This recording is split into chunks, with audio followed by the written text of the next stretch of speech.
Hey! Oh, okay. So you can hear me just fine. All right. This is Ken Sid, aka Kami Ken. And I'm here to show you a video of a tip that was taught to me by Nick Pitarra, who works on Manhattan projects and is currently working on the new Leviathan comic coming out at Image Comics. And he taught me this technique of coloring, which I'm going to show you today. Just going to be a quick tutorial, and let's begin. All right, so the thing that he taught me that was like an epiphany when I first heard it was that in order to determine the palette of the work, you don't have to be strict with it. You don't have to start out doing like, okay, let me get my tool here and start filling things in. Oh, it's gonna fill the whole thing in, isn't it? Give me just a second. No, no filling. Okay, I'm just gonna put that on reference. That's what you do in Clip Studio. This one I don't want on reference. All right. So yeah, he said don't just start filling things in. Oh, this should be on. Sorry, this should be on multiply. There we go.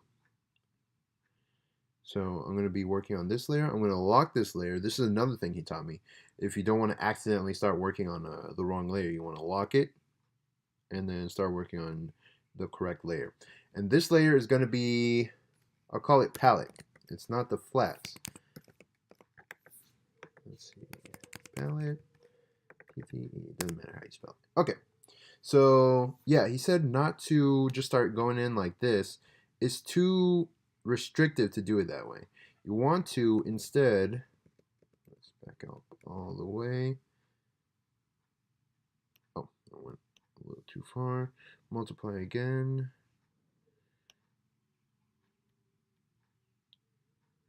And we'll just leave that alone. We'll erase this instead. Make it as big as possible. All right. So what he said to do instead is, let's go. Here, this is a picture of Mr. Fantastic the way he should be should be drawn using his powers correctly. And this is what we'll start with. Since his costume is blue, sort of a darkish blue, we'll start off with the base color that we use for his palette. We'll start off with the G pen, just because it gets in the color. And he said to just start doing it randomly shitty, like this. And I was like, why the hell? Why would I do it like that? And we'll start off with like maybe more orange. And you always want to be in the lighter ranges. And then he's super white, and we'll just draw it like that. And we got some white for his hair. And the top part is brown, so we'll leave that alone. And you said you just want to kind of just rough it in, like rough it in. Uh, don't worry about getting it exact. What you want to be doing at this stage of the drawing is to just kind of get the palette that you want to be using. So maybe like to contrast with the blue, I'm gonna make the background orange, and we'll just have that. Just kind of an orange background to contrast with the blue. Damn, did I just get the exact color for the Nickelodeon orange? This looks exactly like it. I don't know. All right, so we got that going here, and next, what he said was to, let me see. I'm gonna eyedrop that. Just choose a lighter color that you'll have for your highlight. Let's say the light source is coming from over there, and then you'll have this for your highlight, your lighter color, and then you'll choose that again, and then just move it darker, and now you have your shade color, and there you go, just like that. And let's do the same for the skin here. You got the same, you got dark color. There you go. And yeah, you just kind of do it like that. Like you can do it with whatever size brush you want. You can make it a little bigger, smaller. It doesn't matter which, as long as it's comfortable for you to like get things roughed in. But you don't want to start doing detail work right now. You don't want to determine your cuts, which is basically like your like where the shadow falls and all that.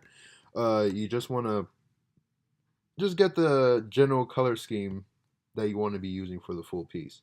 I don't actually like the color of his skin here. Okay, don't misconstrue that. I would rather it be a little bit darker. Don't misconstrue that. More orange, more saturated. It looks too like there's too much of a palette to it. So I'm gonna lighten that up. Yeah, that feels a lot better. Okay.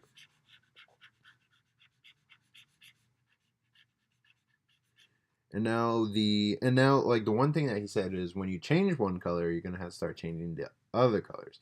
Now this dark desaturated orange is not gonna work here because it's too light first of all, and it's too desaturated. So what we're gonna do is saturate it. Always move to the right if you want to saturate, because that's where all the strongest colors are. And then to darken it, we're gonna move it down.